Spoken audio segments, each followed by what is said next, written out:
Greetings and welcome to another exciting episode of the Why I Love Disney podcast. I'm Dustin. Dustin is my name, and I'm here with my friends David and Easton. How's it going, fellas? Pretty Doing good. Great. Awesome. Well, we are approaching summer, Memorial Day, and with Memorial Day comes some big movies. I know Garfield's coming out, and I know Easton, you were talking about you might be kind of excited to see that because I think we're Chris Pratt fans. Is that correct? That's true. We do like some Chris Pratt. He's fantastic. I also think Samuel L. Jackson is in the movie, so that's super exciting. What other Memorial Day releases are coming out? Does Disney have any representation for Memorial Day? Well, Disney's got Inside Out 2 coming out soon. I don't think it doesn't release as quickly as Garfield does, but it's on its way. That's later in June. I think it's June 14th, maybe. I think you're right. It looks like you used to be, if you remember, like the Memorial Day weekend was when you could launch a movie to kind of kick off the summer, and it seems like this year maybe they've gotten away from that a little bit. I mean, there is a big the Furiosa Mad Max movie that's supposed to be a big budget, big kind of spectacle movie, summer blockbuster type with things blowing up, and action and chases and that sort of thing. That comes out, and then you've got the Garfield movie. And I guess is If already out? Or does it come out this weekend? I've heard reviews, so I assumed it was out, but you're probably right. If it's out, it was probably on limited release and it's probably rolling to the Memorial Day weekend. But those are rolling out. But I am surprised that there's not a Disney presence, in the actual Memorial Day weekend. But they have their reasons for that, and there are some big movies that are out. One of the biggest things is I think the tickets have gone on sale for Deadpool and Wolverine. Have you ordered yours yet, right. Easton? I'm going to right after we finish recording this podcast. All right. Now, are you an opening day? Like, you got to be the first person in the first showing to see it? Or do you like to kind of just does it depend on your circumstances and what's going on? Or are there other factors for both of you guys? When a big movie's coming out that you want to see, how do you want to go about that? I normally like to be there the first day. Yeah, when it comes to Marvel movies, I do like being there opening day because the atmosphere is just so good. Being with other fans who are really excited, especially with people like Deadpool and Wolverine. That's going to be an exciting movie to be with people who are there on opening day. Yeah, and If I just want to clarify, If did open. It opened on the 17th. It opened this past weekend. Okay. So it is open, and surprisingly, it did not get. It's got like very middle range, like averaging like 50 on Rotten Tomatoes. So I'm kind of surprised by that because everything I've heard's been really good. Everything. All the reviews I heard were really good. So I'm not sure why it's kind of landing in that zone. I will say this. Personally, I always forget until I get here how busy of a time mid-May to 1st of June is. You have graduations. You have... it just feels like the summer, the winding down of the school year into your summer vacation plans and all this overlapping things. To me, and it might depend on the kind of the field you're in and how old your kids are, that kind of thing. But this is an incredibly busy time. Like if you were to say, "Hey, are we going to see a movie this weekend?" I would laugh at you. Like, or if we were, it would be the very last thing we thought of. And maybe that's just me projecting onto others. But do you think there might be something to this? The world is busier, and there's other things going on, and if you have kids, yeah. If you have kids, May is incredibly busy. I mean, we just talked about that recently. That you hear that the parks are lighter. It's like one little blimp. What is it? Moment, little blip where the parks. I was trying to say blip. Yeah, a blip where the park is a little bit less crowded because people are so busy. If you got kids, you don't have any school vacation unless your kids are out. So that little moment where everybody is running to graduations and weddings, it just seems like there are a lot of things people schedule for May. Just a lot when the school year winds down. You've got final exams. I mean, there's a lot. this is Mother's Day. prime of the baseball season too. So like if you're a little league Yes. player or high school or anything, travel, you're winding down your school season to move into travel, and we do soccer in our family, and that's all still kind of going but winding down. Yeah, and that's another interesting. It should be a topic we discuss in the future. How much does like sports, youth sports, affect travel to parks, right? How, our families' vacations. Does that, there's only so much money to go around in our entertainment dollars. How much of it is getting used to, travel to, a town 3 or 4 or 5 hours away from where you live so your kid can play baseball for the weekend that keeps you maybe from taking a family vacation to Orlando or somewhere like that? That'd be interesting. I wonder if there's been studies in the travel associations to kind of pinpoint that. And I know there has been efforts for Disney to kind of capture some of these things with the cheerleading and their sports complexes and things like that as well. But, I do think it definitely weighs into us. I actually have a few families that were planning on going to Disney, that I know here in town, the first week of June, and their soccer team won. And so now there's the second round of the tournament is that weekend, so they have to change all their travel plans. And thankfully they did, Oh because my a lot of goodness. times, and this tells you the power of it. They're changing their Disney travel plans to accommodate a soccer tournament, for 11-year-olds. And so I think that's interesting. I do think that was an amazing part of going through that, and having a son that played soccer and doing travel soccer and all that, is that you get pulled in so much, and everything feels so important, like your kid's destiny might be riding on this game. I mean, that's what happens to a lot of people. You get really pulled in, like, but what if they go to college? They might be the next, Ronaldo and Messi and all these guys, and you're like, well, no. Right. That's not probably going to happen. But, it's still really important. So you get pulled in, and you don't want to miss it, and you don't want to let your team down. And so, good thing that you can get insurance on these plans and things now, so that if something happens, you can get out or change things. Absolutely. I do think it's interesting, too, the whole idea of pre-selling movie tickets, too. Because that's the one thing about a movie. Like, even if you're out of town, like, say, at a travel sports game or something like that, there's a movie theater in every town, right? So that's something that, as you travel... Actually, when I grew up, if we were out of town somewhere, whether it's vacation or whatever, one of the things that was on the list is, hey, let's go check out whatever movie's playing. And... that was always kind of an event. Is it still that way for some people, or is it changing a little bit? Man, it seems like that streaming and the pandemic have changed everything. Like, when I think of things like that, what I'm seeing is it doesn't seem like movies are as big of an event, because I feel like people have so much at their hand. I mean, all the time, things they can watch on their computer, on their phones, in their cars, at home, and I don't think people go to movies like they did. I do remember as a kid, occasionally we might go to a movie on vacation if it was if you were at the beach and it rained. It was Yep. like a rainy day activity, but now I'm not. It's going to be interesting to watch this summer how these movies play out. Like, what do people really go see? Because it's like people seem to be waiting for things to hit streaming a lot more than. I mean, that's just my perception. It's like, I think there's an idea. Well, it's coming to streaming. Do I want to take a family of 6 to a movie? And I mean, it's got to be a big deal to do that. I mean, Right, it is more for expensive. for most families. I completely agree. I do think there is something to like the spectacle.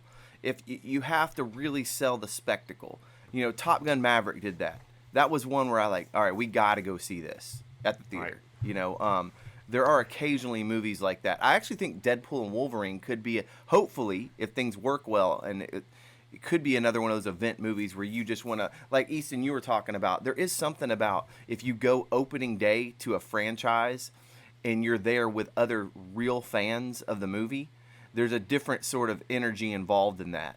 Yeah, I love those Infinity War and Endgame opening days will never be matched.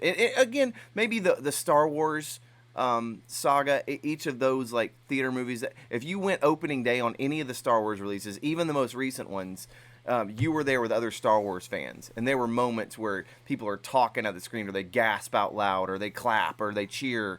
In every one of those movies. So it is, I think, a great experience, and it's a communal experience to go with other fans on the day of, and hopefully Deadpool and Wolverine will Absolutely. will be some of that again. Well, and when in 2021, 3 years ago, when we went to see Spider-Man: No Way Home, Yes. it was crowded. It was crowded, and there were a lot of people there, and the audience was really excited. But my other pandemic experiences, from Onward, from Pixar to Encanto, all those movies, we were in the theater basically alone Yep. on opening day. Yep. That's And interesting. so, and I was shocked. Like, it was, I knew it was going to be down because, you know, even by Encanto, I thought it's still going to be down. But I thought people are going to see movies more. And opening day of Encanto, we were the only people in the theater. Wow. And Well, I think so, that was a unique thing too, that they were. It kind of found its success in streaming, right?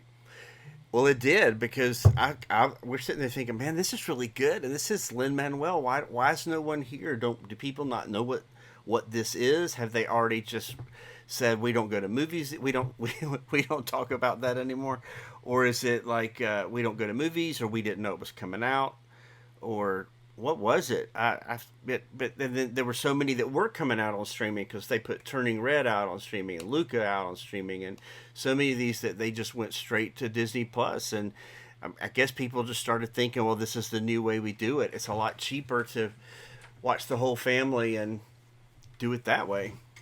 Yeah, I'm looking back at the top grossing movies of the last 4 years, and it used to be like the prior decade. It seemed like there was one or two a year. They were kind of franchise that you can't miss. But then, like you said, 2021, you had No Way Home, Spider-Man. That seemed like a big franchise. Can't miss. You're there with other fans. I think Top Gun Maverick fits that bill too. Just the nostalgia factor just kind of off. They kind of brought the cinema back. I didn't see it myself, but I probably Barbie fits that category too. Oh I mean, it yeah, just made definitely so much. Barbie and Oppenheimer. Oppenheimer a little bit too was kind of, I think that seemed to be more, it wasn't like fans of a franchise that just wanted to go experience the atom bomb, you know what I mean, but it was just a spectacle that was just so well done, right, that I think a Right. lot of people need for different reasons. But then you had, the only other one I might throw in is the Dune Part 2. I think that it did a lot of money. I haven't seen it myself yet, and I'm not as into that franchise, but people that love that are really really into that. So I think social media played in a huge. I mean, I think Barbie was going to be a success because people were going to want to go see a big budget Barbie movie, but then the Oppenheimer thing coming out at the same time, and social media kind of pairing those things together, that it was like a date night. You go see both of them on the same night. That just really made it an event. It kind of catapulted it into a whole new realm. Like we really haven't seen anything like that in the past 4 or 5 years, where the public kind of pushed that into being. It seemed like to me. Sure. Yeah. And but I think what we're all doing is kind of looking at what's coming up. That Deadpool and Wolverine is maybe another one of those moments. Um, I actually think there's a lot of potential for Wicked later Oh in the yeah. year to be another one of those kind of can't miss. Got to check it out first day sort of things. And then of course every time now Marvel has a reputation. You would hope that the new Marvel movie will still be that, and it will be for some, but you just hope it's not less and less every time. So you really need, even Deadpool and Wolverine really needs to work for that reason, to keep the momentum, right? Yeah. Yeah. Well, summer movies are always fun, and I am excited to see a few. Hopefully, I'll get to a few this year. But I wanted to also talk about some other Disney news that's out there. You brought out a couple things that the not so scary Halloween party prices are going up again. How much is it now to get into that thing? It's like $119 to $200, depending on the night. Is that am I right, Easton? Yeah, that's right. And I think it used to be as less as 100, maybe 110 a night. I mean, those events are, we've done it. Not So Scary is a really fun event. when we used to go, because we're very, our family's very, we go for attractions. I mean, probably because my son's driven that way. John David loves he's wanting to ride the rides when there's not a lot of line. So we do the trick or treating. But while a lot of people were doing a lot of other activities, it was like, man, this is a great way to ride the rides and things like that without a big of line, because it's a smaller crowd. But we've also seen the parades and done those things too. So they're good events, but man, they are getting more expensive. And I'm not sure that it works the same as it did when they first started it. I feel like they control the crowd so much more now that I'm not sure that you have quite the value that it was before. Does that make sense? Absolutely. I mean, they're getting almost full day ticket prices now for Yeah, a few and they're hours. getting like double pay for a day. Like they're charging the people that come in the morning till evening, and then they have to leave, and another crowd can come in, and they get to pay them all over again. It's really amazing how people just keep going. It is. Yeah, absolutely. But that parade, we went as a family in 20. What was the last time we were there, Easton? All of us were there, and we went, and for the first time we kind of did more. We checked out more of the food. We definitely watched the parade. We watched the fireworks. We were like, let's pull all, let's just check it all out, and not just do attractions. But it's an amazing event. It's a great parade. It really is one of the best parades they do. That's what people say. Like the experience too for a Halloween party for kids. Again, not so scary is how it's billed. That is a unique thing that Disney can kind of like. They're kind of famous for being very kid friendly, and it's not as opposed to what's just down the road at Halloween Horror Nights, which you would probably not want to take a small child to, unless they're just a different experience altogether. So Definitely. Two sides of the coin. Interesting, nonetheless, to see how that they feel like they can up the prices.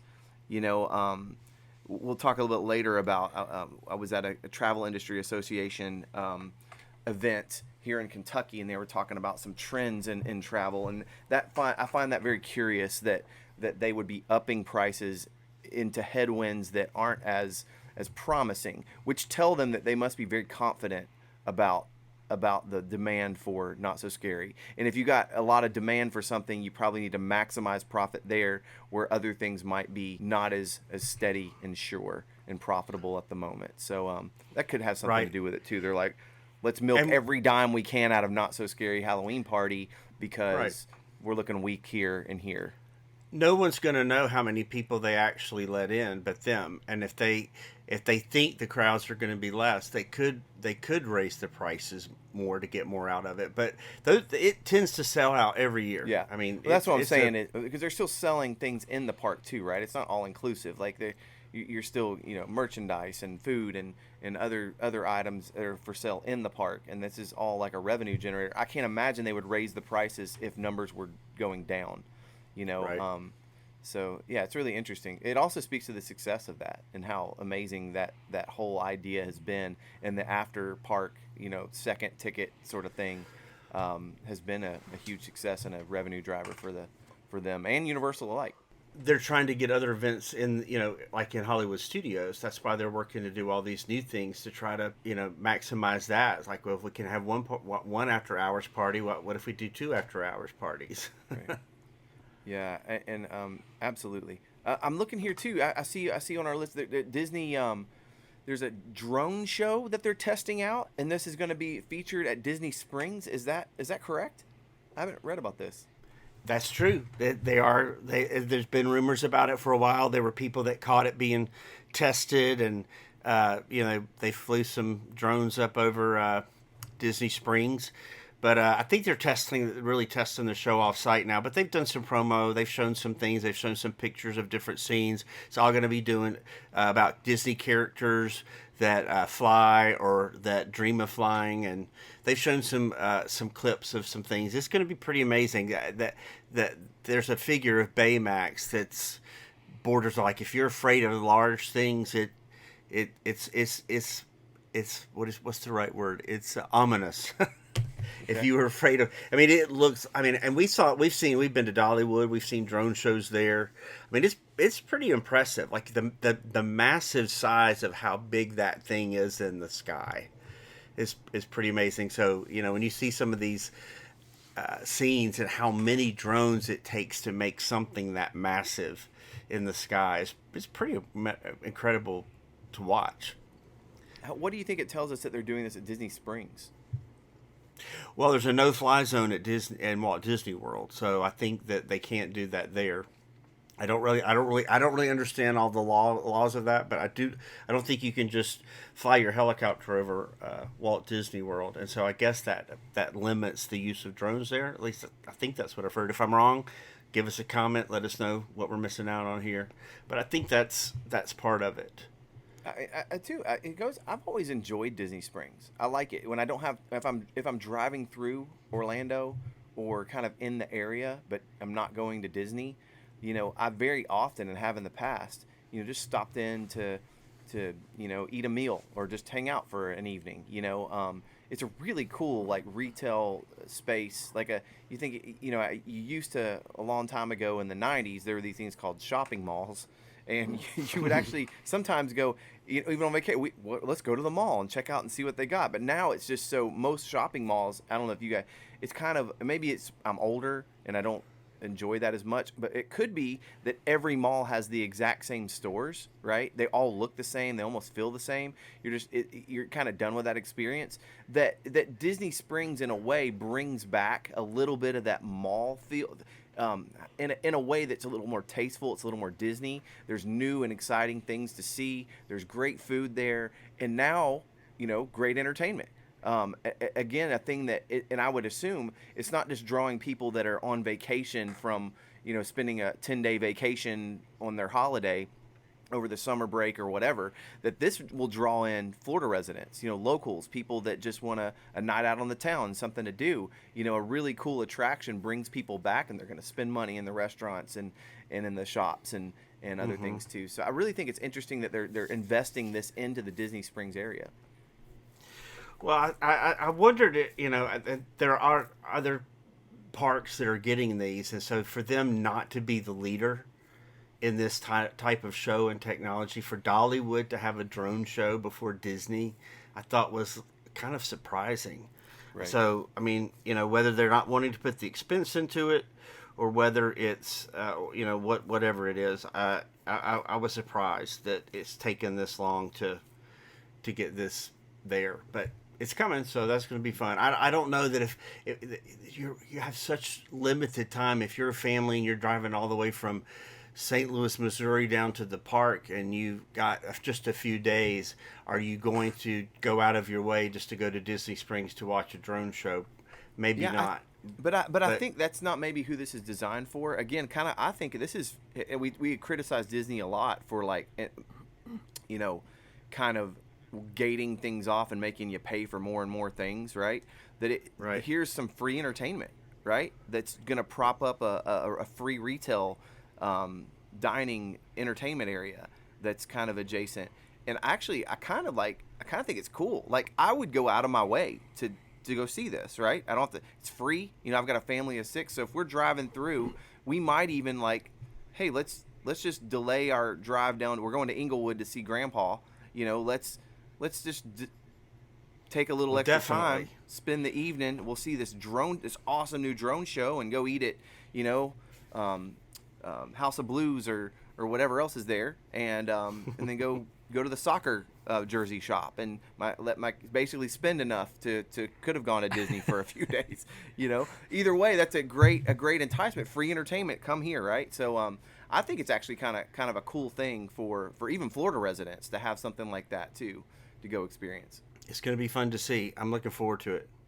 Yeah, the pictures make it look pretty awesome. That picture of Baymax is really cool, and so I'm glad that Disney World is getting a drone show, because I remember Dollywood, the one in Disneyland Paris, was really awesome. So I'm glad that there's going to be one that's closer, that's going to be kind of a Disney themed show. The one in Paris was amazing. I mean, it was amazing. It's a cool new technology that we've seen on TV and seen alluded to, and I can't wait to see it maxed out to its fullest potential with Disney and see what they can do with it.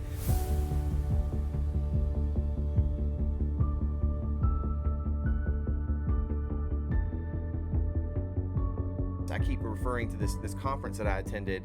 I was there on some other work and just happened to be there for a travel industry association conference in my hometown. And they had different speakers in, and one of these speakers was a man named Travis Napper, and he works for a company called Tourism Economics, and they're one of the actually world foremost authorities on tourism economics. I like it when they name their company something that tells you exactly what it is.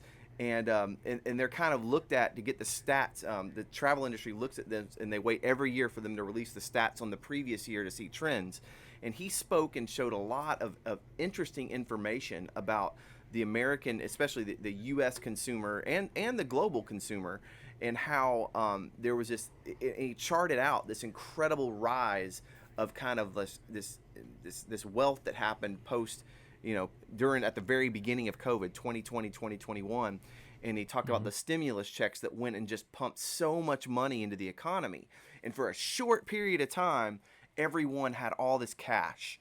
They paid off debt, right? They went on vacations, and there was all this money to spend. And then, of course, what followed was he talked about inflation in every part of the country, from housing to food to travel. Everything just inflated. It was crazy. But what has happened since then is this amazing pullback on people have now got back into debt. They've now overspent. They've now are back to kind of, in some ways, in some categories, worse than when it started, which is really interesting to me. And he showed us all the 2022 numbers, and they hadn't quite released the 2023 numbers yet, but he very much alluded to they'd be released any day, but he kind of like was painting a picture of what this looked like. And I thought these were some interesting notes that I took, given that what he talked about is that it seems to be the average consumer in every category is tending to tightening the reins on their travel expenditures. Because of rising prices. It's just there's less dollars to go around. They have less to spend. The consumer debt is going back up again. So it looks like post-COVID, everybody went out and spent like crazy and went on these vacations because they were cooped up for a while. But what we find now is the average middle class and even at every level, that everyone is now tightening the reins and pulling back, and seems to be saying, hey, we're not going to travel as much next year in all the surveys, which I thought is really interesting and actually kind of coincides with some of the moves and things we've been hearing from Disney in terms of like offering discounts to, if they're offering discounts, they know things are a little weaker because they wouldn't be doing it if they didn't have to, right? So I thought that was really interesting. But they said, this is probably the most interesting thing to me, there's only one category that seems to be increasing their travel spending, and there's one niche in the travel industry that is still experiencing double-digit growth. And do you know what that is? What segment do you think that is? The Disney fans. I'm not sure. It is actually not. It's a segment of these fans. It is actually luxury travel. The luxury experience is growing double-digit rates. And what he's saying is the people who made out the best through COVID are the top 1% of income earners. Okay, well that makes sense. Unfortunately, and they are not at all. Not only are they not moderating, they're accelerating their spending. They're going on more trips, and they're spending more money on these trips.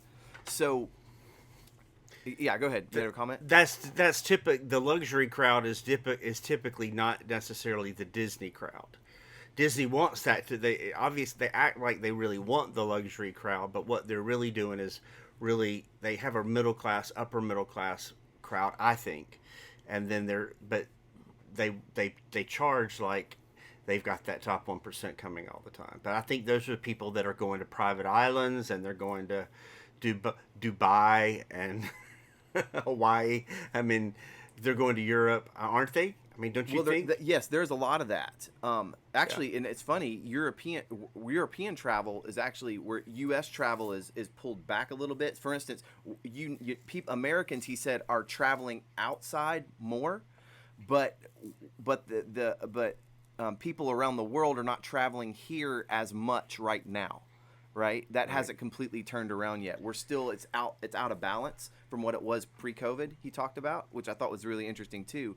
But they are. He did talk about the luxury segment not just being rich people going to Dubai, which is part of it, but also there are travel agencies that are tailoring experiences, just all-inclusive experiences for this higher-end client, right? Wow. That people will pay like, and I actually think it's interesting because our biggest criticism of Bob Chapek and Disney is over the last 4 years is they seem to be pricing average people out to Right. to entice these higher spenders, right? And we've had the argument, I wouldn't say an argument, but a discussion throughout this podcast of are we really just trying to get every dollar out of the fans who like will save up, their all their money to do this once in a lifetime or once every couple of years or every 5-year trip, and is Disney kind of nickel and diming those people, or are they really bringing in new luxury travelers, and what is smart business wise? And I think that's really interesting. These categories are really interesting. I think Disney sees these numbers, and probably in their higher end hotels sees a lot of growth, which also makes it interesting that they up the price on their not so scary Halloween parties and things like that. Um, I just thought it was interesting thinking about theme parks in general, because luxury travel, you don't usually think theme parks, but hey, rich people have kids, right? And Right. they're some of their families, and where are these people going and traveling to? And I think it actually is consistent from what we've seen Disney and the decisions they've made, of where they're Yeah. spending their time and focus in the last It 4 or 5 years. and they're investing a lot into cruise ships, into that experience. So I think you're. I mean, they have that special package. I can't remember the name of it. Came out a couple years ago where you can get an airplane ticket that takes you to all the parks, and basically it's an around the world trip, and Oh, it yeah. sells out in minutes. It's like, crazy amount of money, and it sells out fast. So it's amazing. It's amazing what that percent. There's a percentage of people that just seem to have no worries about money, and that's not the average person. But I do agree with you that you're probably right that there's a lot of that happening now, that they're going after that crowd. I don't think that's historically been it, but you're probably onto something there. Well, I probably should give him credit for this, but I'm actually looking at the notes I made, some of the pictures I took from his presentation, and I'm looking at one now of U.S. hotel room demand percentage change by class of hotel in 2023, and actually luxury increased 4.5% room demand, upper upscale, which there's so they got it broke down: luxury, upper upscale, upper mid scale, and economy are the 6 designations, right? And Right. 4 of those increased in 2023. The biggest of which was upper upscale. So luxury was up 4.5%, upper upscale 6.7%, upscale was up 3.5%, upper midscale up 1.4%, and then midscale was actually down about 2%, and the That's economy amazing. hotels were down 5.2%. I Well, thought that was could really it be interesting. that could it be that people are seeing so much on social media, and they see these experiences and they want to do them, that maybe there are people that are going out and going into debt to take these trips and to have these luxury experiences. I just read an article yesterday. I think it was in the New York Times, and it was about this rise among young teenagers, especially teenage boys, wanting luxury fragrances, Yeah. like these kids, that these teenage boys that have become like connoisseurs of expensive, like $300, $400, $500 bottles of cologne, and it's like they're wine connoisseurs. Like they talk about the article, these teenagers are talking about these fragrances like they're wine. Like this one has hints of honey, and this one has hints. This one's spicy, and this one has this. And I was like, man, like have we gone from video? Do they have that much discretionary spending that they can buy these things now instead of video games? Or are Wow. they buying luxury fragrances and not buying video games? What? Because that's what you I think normally there's think of something a to teen. that. Looking at these influencers and saying I got to be like that. That's Right. really Yeah. interesting. Oh, in fact, one of the kids in the article they interviewed, he said, "I saw it on TikTok and I didn't want to miss out." That was an exact phrase. Like I saw it on TikTok and like I didn't want to be left out or miss out. And I thought, that could be what a lot of this is people are like, if I'm going to go on vacation, I'm going to do it upright and I won't do it again for 5 years. So maybe that's what some of this is people going, I'm not going to just go to the beach and stay in a cheap hotel. I'm gonna go travel and I'm gonna do it right. And I would say that there have been times that we've done that a little bit, in that because our family, when we go to Disney World, we all kind of have different things that we love. There's some of us that are, I mean, I want to be in the parks. I want to do the attractions. My wife wants more of the resort experience. And then we've got some of our kids lean towards that. So my wife's going to be like, well, if I'm going, I don't want to. I want to love where I stay, and so we balance it out. We just have to find a compromise in some of those things. But that's why we've stayed at Floridians, and we don't do that every time, but we've stayed at the Floridian. We've stayed at, some of the bigger, nicer places on parks like that, like the Contemporary or the Animal. What is it? Not Animal Kingdom. Where did we say Easton last time? Wilderness. Yeah, Wilderness Lodge, and we stayed in some of the DVC areas. Yeah, and so but we don't do that every time. But sometimes, if you're going to be there for longer, you splurge. But we're certainly not in that top 1% that just can do whatever, can spend like crazy. We have to really budget and think through those things. But Well, I thought this is another a slide he had that I took notes on, that overseas arrivals, the percentage of change relative to the same month versus the previous year in 2020 was up 20, almost 20 in February. That's kind of an outlier because that was just after the restrictions were opened up and people were going. But month to month, a 20 to 30% increase month to month over the previous year in overseas arrivals, right? January of 2023, 24% increase over January 2022 of overseas travel, right? And you compare this right, to other, so that's it. Hotel groups demand are kind of, you see it sort of slowing. So you see this big increase and everything was growing just post COVID, and now it's pulling back. But overseas arrivals is still growing at a huge clip, right?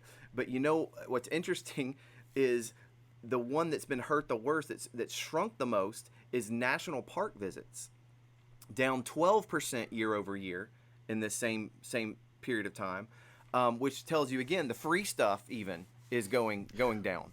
well, the So interesting was when you asked the question and I pivoted and so you said what group is growing. I started to say, is it national parks? Because you would think that free if the stuff. inflation is crushing people and they don't have this money, that national parks would go up, because people would say, hey, we can, we're going to go on vacation, but we're just going to do something different and we're going to make the most of it. We're going to have a great time, because those are great vacations. They're just different than a vacation where you go to a theme park and you're spending money every few hours on something. So I thought that was going to be what was going up. So I'm surprised it's gone down. I did just see a video yesterday. I didn't get to watch it, but it was a Disney vlogger talking about Tokyo Disney, Tokyo Disneyland, Tokyo Disney Sea, and how it's their family's favorite park, and they live in the United States. And she had done a video like why you should go to Tokyo instead of Orlando, because the pricing, like they feel like they're actually getting more value by going to Tokyo than by going to Orlando, because of the pricing, the food. She was talking about the food being less expensive. That I haven't priced all that out. I mean, that's my bucket list, because we've hit Paris. I would love to do the Tokyo parks. Man, they just opened. I don't know if you've seen the videos. They just opened this Fantasy Springs with this Frozen Land and New Neverland and Those look Rapunzel amazing. Forest, and it looks incredible. I mean, it officially opens in a few days, but the vloggers are getting things online, but I mean, just to think of that it could is it more cost effective to go overseas to Disney Paris or Disney Tokyo Disneyland and Disney than to go to Orlando? I mean, have they priced things out so much here that that's even a value? I'm gonna check it out. If you know, let us know, because Yeah. that's a bucket list to get to Tokyo. Heck yeah. I'm looking through here too. He actually kind of summarized things about what is the outlook moving forward, and he says it's not smooth sailing. It doesn't look completely like apocalyptic. He said it's kind of where the light is yellow, and we're not really sure, but we do see a lot of signs. He was very cautious to say, but see a lot of signs of things really slowing down. He said so far we've avoided a recession, but there's mixed. It's a mixed bag on the. I'm looking through his financial stuff. Bank deposits are down, household debt is up. There's newly delinquent loans are up to a level that haven't been seen since, really since the 2008 financial crisis. We're approaching those numbers again, and that's auto, credit card, mortgage, student loans all together. So it's really credit is being tightened. The banks aren't giving out as much money. Of course, interest rates are up too, so people aren't asking for as much. It's just really interesting to see where everything is kind of tracking right along with inflation, not too far behind, not too far above. The only segment he pointed out is the U.S. luxury market it's tracking way above the rate of inflation. It is legit growing, and growing at a really strong clip. In They're every just not segment even of the affected. luxury market. Not even They're affected. just not affected. That's Um, amazing. I mean, I can't remember a time. I mean, it's just lately the prices of since the pandemic, just so noticeably higher. And I guess maybe when you're younger, you don't see it quite as much. But to go in and go, you mean a box of Cheez-Its, and it's going to be $6.50 to $7 for just like a that's but maybe that's normal to some people depending where you live, but like things like that are just what. yeah. That's just that's something I'm thinking is going to be 350, and it's like there are a lot of food prices like that I think have doubled before our eyes, that people sometimes don't realize how much things have gone up. Right. I mean, and fast food's been in the Yeah. news a lot lately, because like people know that the pricing at McDonald's just in the past few years has basically doubled. They've Yeah. doubled all their prices, and things that the value menu that used to be $1, those things are now $3. Sure. They've tripled them. And so, I mean, it affects everything, but it definitely affects. I mean, I think the average family, it's really affecting what they can do when they go to places like Disney, or how often they can go. I Sure. still think it's kind of, people are going to try to go, and they're going to try to make the best of it. And like, you're going to Yeah. try to figure out how to cut back on housing, and maybe you Well, don't eat all the food, but you get to the park and you you bring do your that. bologna sandwich, right? That's what Grandma used to do when we. So, but that's interesting. You say that is you're exactly right, because the next part of his presentation was simply they released survey data for the next 6 months. They asked people what their travel plans were in the next 6 months, and everybody still said, like at a clip of 93%, they plan to travel again within the next 6 months. And they asked, the question was, in the next 12 months, do you expect to travel more or less for leisure than you did in the most recent 12-month period? And 50% of the people surveyed said they'd travel about the same. Okay. 29% said they would travel more, and only 20% said they would travel less for leisure, right? Mm-hmm. So what he kind of surmised and kind of talked about was the example would be like if you were going to go to Disney, where you might have stayed at a mid-level resort, now you staying at an economy resort, right? You're just Right. scaling it down and figuring out how to make you're still planning to go. People still want to travel. there's still like, I think post COVID, I think people want experiences. They value experiences with their families. They want to go on vacation and experience and travel, but they're finding ways to do it in a less expensive way to find more. They're Right. looking for more value now than they were a year or two ago. I thought that was really interesting. But a lot of things, like especially like at Disney, they're taking the word value off of things. Like they're focusing less on value. I do agree with that. Like those words you don't see. That's true. You don't see them talk about the value of things. But when They you talk about the experience of things, right, and so I definitely think in their marketing they're not targeting like that. They have sales and things like that, but the word value has kind of lost its like, oh, we don't want people to think of that. But and I yeah, understand why they would do that. I'm curious to see if that changes in the next 3 years, if the economy doesn't like really, kind of get rolling again, because hmm these numbers indicate that people are looking for value.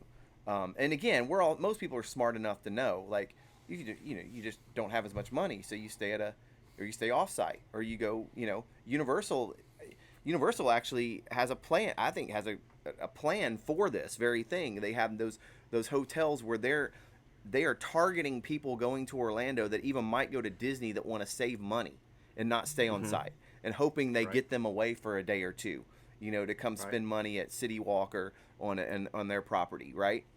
Whereas, and I think that's incredible and really interesting strategy too, and actually would be part of this. Let's find this traveler who is just doesn't have all this money, that's looking to make their dollar last a little longer, and let's target those people. I think it's been a while since we've seen that from Disney, like an obvious play to that segment, right? hmm Yeah. Or anything that we can pinpoint and say, oh look, they're trying to get guys like me, with family of six and not a lot of money to spend.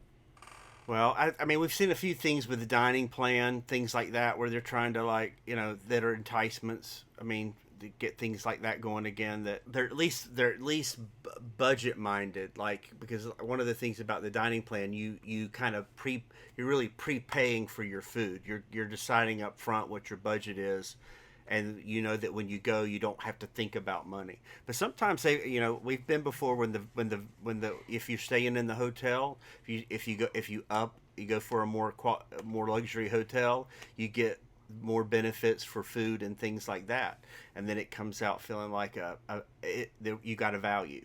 You spent more for this, but you got the value of this. So I do think those things entice me for sure. If I upgrade and then I get a benefit that that balances it out a little bit. Yeah, I'm at the stage in life where, like, and the reason I've gone to Universal twice in the last 3 years would be, in a way, they kind of made me an offer that I can't refuse. Right? I'm Right. like, well, dadgum, if it's going to be that, of course I'm going to Universal. Uh, I'm still got to like be talked in really to go into Disney. Does that make sense? It's just Right. it's so expensive. Even but it's so expensive. Even with points, even if you can stay off site for free, it's still expensive to go for a weekend, right? Right. Yeah. And where Universal, like, there's a new thing every seems like every quarter. There's like a wow, that's a great deal. And whether it is whatever you could probably sit down and say, well, once you spend it's really not that. Well, it is different. Number one, but B, it's what I think and what I feel, right? Right. Oh And yeah. it's as much that as it is what it actually costs. And I feel like Universal wants me there and is willing to bargain with me to get me there. And I value that as a consumer Right. with a family of six. I also definitely think that there's something that happens that once you have the experience and you know what you're doing, and you kind of know how you're going to maximize. You know Universal now, so you know how to maximize that experience. And it's been a while since you've been to Disney, and you've not been to Disney with 4 teenage boys. So it's trying to figure that out and figure that balance out, and think, man, if I spend all this money, and what if we go and and 90% of our time is spent in lines, and we don't get to do it all, and we walk away feeling like we just spent a lot of money, and we weren't satisfied. The experience wasn't good. I mean, that's a daunting thing. Like, what if we go and it's not good? Yeah. and we spend all that money and we can't get it back, and we walk away thinking, man, I wish I'd gone to Universal.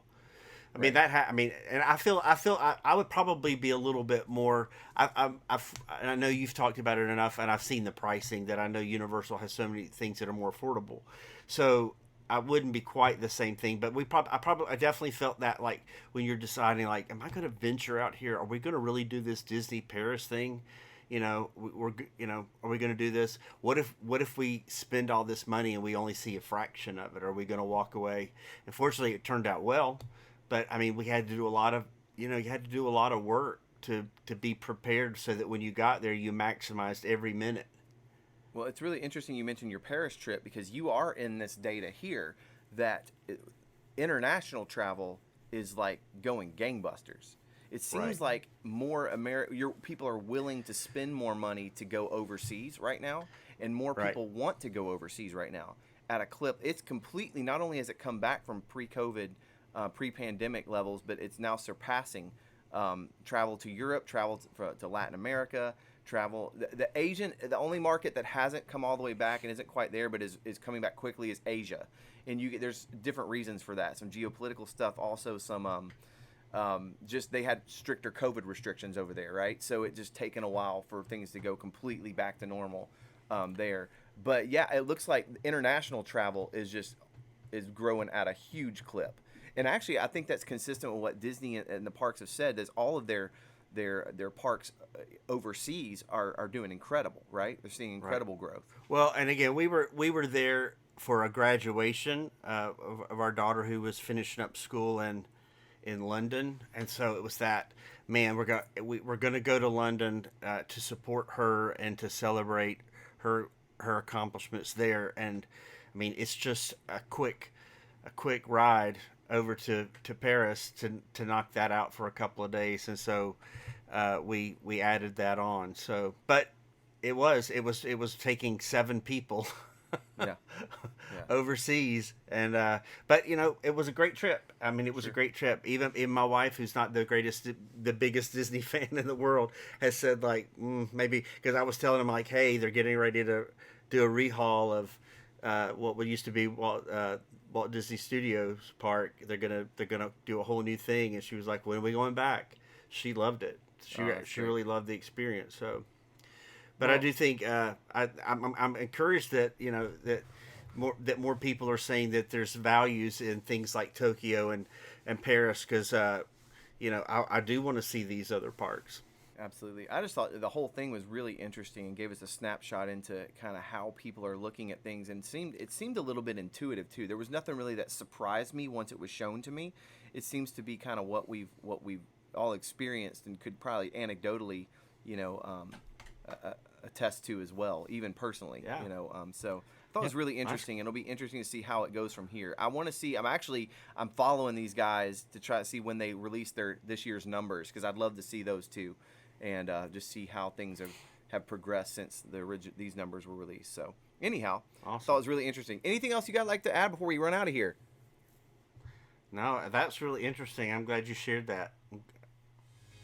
Well, Easton, we're gonna let you go get your Deadpool tickets, and let us know Awesome. which theater you're going to, and which one, so maybe we jump in with you there when it comes out. So anyhow, it's Yeah. always fun hanging out with you guys, and until next time, we will we'll see you. Yeah.